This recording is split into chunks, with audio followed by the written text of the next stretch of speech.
Halo Sobat Iska, saya Imam Rifai, Eskepnes, Kepala Ruang Gerahita Husada, sebagai salah satu ruang rawat inap VIP di RSUD Dr. Iska Tulungagung.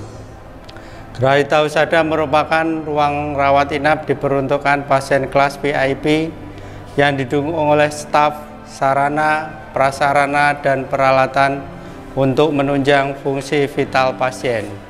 Adapun penyakit yang ada di Gerahita Husada diantaranya semua jenis penyakit kecuali obstetri dan neonatal sesuai dengan kriteria masuk Gerahita Husada. Ruang IRNA ini mempunyai 36 tempat tidur yang dilengkapi dengan sarana, prasarana yang mendukung seperti 1 tempat tidur pasien, 1 tempat tidur penunggu pasien, pendingin ruangan, TV, dan kulkas. Gerahita Husada melayani rawat jalan eksekutif, BPJS maupun umum, layanan dokter spesialis dan subspesialis. Adapun layanan terbaru kami yaitu poli ISBL. Jumlah staf ada 63 orang, terdiri dari 46 perawat, 3 pramu kesehatan, 3 administrasi, 5 resepsionis, 3 pendaftaran poli rawat jalan, dan 3 portir. Bedside teaching kali ini di ruang Gerahita Husada terkait penata laksanaan dan penanganan pasien dengan dispepsia. Selamat menyaksikan.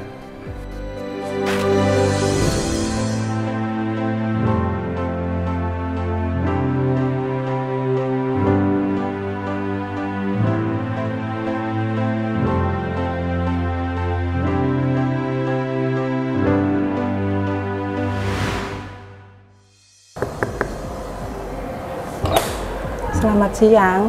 Oke, Bu Asmiani.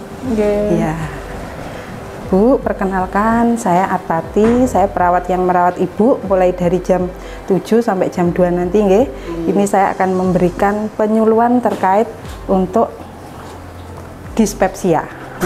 Dispepsia itu apa? Dispepsia itu kumpulan gejala yang biasanya disertai ada mual, muntah, begah di perut, kembung, terasa perut terasa tidak nyaman. Nah, itu banyak penyebabnya. Salah satunya ini adalah adanya peningkatan asam lambung. Nah, kemudian pada kelompok orang dengan intoleransi laktosa, misalkan tidak alergi adanya susu, kemudian penyakit diabetes, itu juga biasanya disertai juga dengan gejala mual muntah atau dispepsia. Niku nggih. Nah, tanda-tanda dispepsia yang harus diwaspadai yang bisa berbahaya itu apa aja? Ada banyak, Bu, misalkan mual muntah yang berlebihan, panjenengan terus muntah-muntah yang berakibat apa? Dehidrasi. Nah, kekurangan cairan dalam jangka jumlah yang banyak dan dalam jangka waktu yang lama nanti juga akan berisiko. Nah, itu termasuk juga dalam kategori bahaya. Misalkan juga ada BAB darah, muntah darah, itu juga bisa. Kemudian sampai ada kesulitan menelan. Ngaten nggih, Bu. Nah, nanti misalkan ada tanda-tanda bahaya tersebut, nanti bisa Ibu menghubungi PSC dari Rumah Sakit Iska menika nggih. Nah, nomornya ini 0355 320 119. Kalau untuk nomor HP-nya ini ya, Mbak, bisa dianu nggih 082 23 00 94 119. PSC ini bisa panjenengan hubungi ini untuk kegawatan baik itu medis maupun non medis. Untuk medis misalkan stroke, kemudian ada kecelakaan, itu bisa. Kemudian ada yang non medis, bisa ada kebakaran, tanah longsor, dan lain sebagainya. Ngaten nggih, ini bisa disimpan ya, Mbak. Nah, untuk dari rekan saya dari tim farmasi nanti bisa menjelaskan terkait obat-obat yang saged dikonsumsi Ibu. Nggih, monggo Mbak Lina. Nggih, Ibu, dengan Ibu Asmiani nggih. Nggih, saya dengan Lina dari farmasi. Saya akan menjelaskan terkait obat yang diterima oleh Ibu. Mohon maaf, Ibu ada alergi obat? Mboten. Ibu ada riwayat kencing manis? Nggih. Biasanya minum obat apa, Ibu? Glipen Clamid nggih. Sehari berapa kali? 1 kali. Ibu ada riwayat hipertensi? Iya. Ada. Biasanya minum obat apa, Ibu? Enggak minum, enggak terkontrol nggih. Ini Ibu dapat obatnya. Tadi ada untuk obat dispepsi juga ada, obat untuk darah kencing manis juga ada nggih. Jadi ini saya jelaskan terkait yang injeksi yang ibu dapat atau yang diberikan sama teman-teman itu ada untuk dispepsinya. Jadi kalau untuk yang insulin kencing manisnya itu berupa insulin suntikan nggih Mbak ya. Tadi sudah diberikan untuk suntikan insulinnya nggih. Ya jadi nanti insulinnya bisa disuntikan di lengan atau di perut terus atau di paha. Jadi nanti kalau pada saat nanti akan KRS nanti akan diajarkan sama teman-teman untuk pemberian insulin selanjutnya kalau memang dilanjutkan nggih. Yang untuk obat dispepsinya juga sudah ada, untuk anti mualnya juga sudah ada. Terus terkait ini juga Ibu ada riwayat ada kelemahan juga. Kelemahan maksudnya anggota geraknya? Ya, ini. Oh iya, yang sebelah kanan nggih. Ini juga ada obat untuk mengatasi kelemahannya itu nggih. Ada yang ditanyakan Ibu terkait obat-obat yang diberikan, mungkin ada keluhan dari obat yang sudah diberikan, ada semacam rasa tidak nyaman atau tidak enak? Enggak. Sejauh ini masih baik nggih. Nggih, mudah-mudahan Ibu cepat baikan nggih. Nggih. Ada yang perlu ditanyakan Bu? Enggak ada. Mbaknya ada yang perlu ditanyakan terkait obat yang diberikan ke Ibu? Untuk vitamin otaknya juga dapat ya? Sudah dapat. Nggih, Sudah ada. dapat untuk tapi berupa injeksi nggih. Nanti ada sitikolin sama ada mecobalamin nggih. Nggih. Sudah cukup? Nggih. Untuk selanjutnya terkait dengan nutrisi bisa disampaikan teman saya dari gizi. Nih, monggo. Permisi, dengan Ibu siapa? Bu Asmiani. Bu Asmiani nggih. Ibu, ini saya Dila dari ahli gizi Arjuna. Jadi ada riwayat diabetes ya Bu ya? Iya. Sudah berapa lama? Sudah lama, tahun 2015. Udah lama ya. Jadi untuk diet diabetes memang memerlukan pola makan yang harus dilakukan secara teratur ya Bu ya. Kalau makannya gimana? Ada masalah Bu? Mual muntah gitu gimana? Baru kemarin itu. Baru kemarin ya. Ya, ini di sini saya akan menjelaskan terkait dietnya. Jadi ini bisa dibaca nih Bu. Nanti bisa dibawa pulang ini. Iya, iya. Bahan makanan apa aja yang dianjurkan. Dari di sini ada jadi kayak mungkin sumber protein yang tinggi kandungan kolesterolnya, lemaknya. Nanti ini tidak dianjurkan.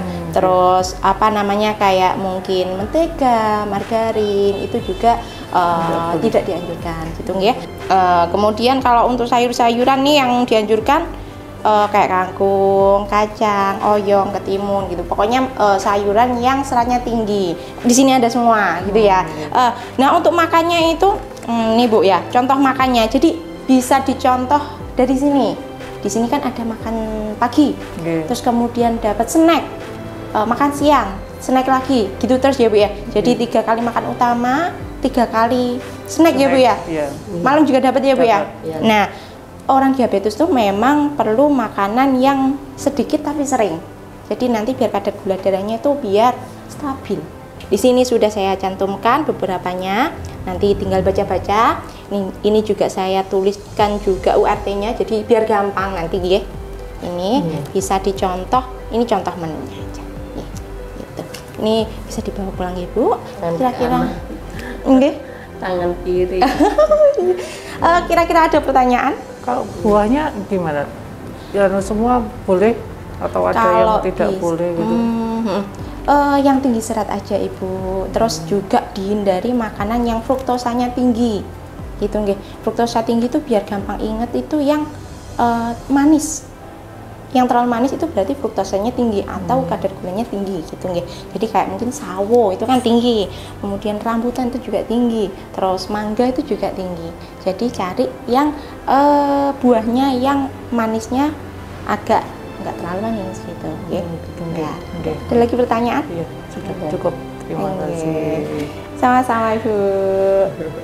Selamat siang Ibu Asmiani nggih. Perkenalkan saya Bilkis, mahasiswa dari Poltekkes Kemenkes Malang. Saya ingin memberikan tips gaya hidup setelah didiagnosis dispepsia. Di sini ada 5 poin Ibu. Untuk poin yang pertama yaitu perubahan pola makan. Seperti yang sudah dijelaskan sama ahli gizinya tadi. Iya. Jadi baiknya Ibu menghindari makanan yang berminyak, kemudian yang berlemak tentunya. Kemudian yang kedua, ini menghindari kebiasaan yang tidak baik setelah makan.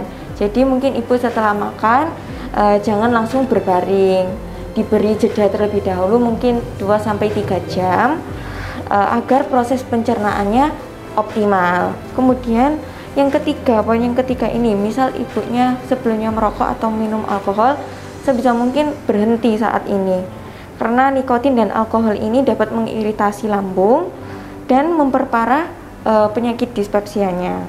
Kemudian yang keempat, yaitu jaga berat badan agar tetap ideal, karena berat badan yang berlebihan ini dapat menekan lambung dan memperburuk dispepsianya. Dan diusahakan ibunya nanti setelah pulang dari rumah sakit, ibu tetap rajin olahraga minimal 30 menit sehari. Nah, ini bisa dilakukan 3-5 kali dalam seminggu. Mungkin olahraganya yang ringan-ringan aja, jalan kaki gitu. Kemudian yang poin paling penting ini, nomor 5, yaitu menghindari stres. Karena sumber dari segala penyakit itu kan pikiran. Ya. Jadi sebisa mungkin ibu bisa memanajemen stresnya.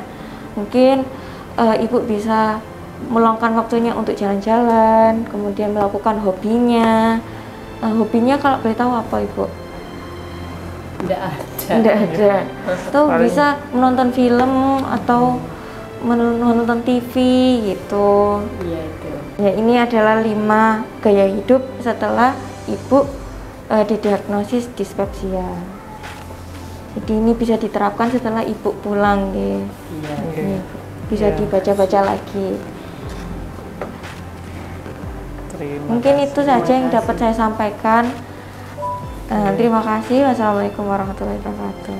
Terima kasih. Waalaikumsalam warahmatullahi wabarakatuh. Ibu cekap semanten nggih penyuluhan yang kami berikan bersama tim dari Grahita Husada. Semoga penyuluhan yang kami sampaikan ini bermanfaat buat panjenengan semua dengan keluarga. Semoga panjenengan juga akan sembuh. Niki ada sedikit bingkisan dari tim PKRS dari Rumah Sakit ISKA nggih Bu. Enggak sakit kita nggih. Moga-moga panjenengan selalu sehat dan diberikan kesehatan. Ngaten nggih. Terima kasih. Assalamualaikum warahmatullahi wabarakatuh. Waalaikumsalam warahmatullahi wabarakatuh.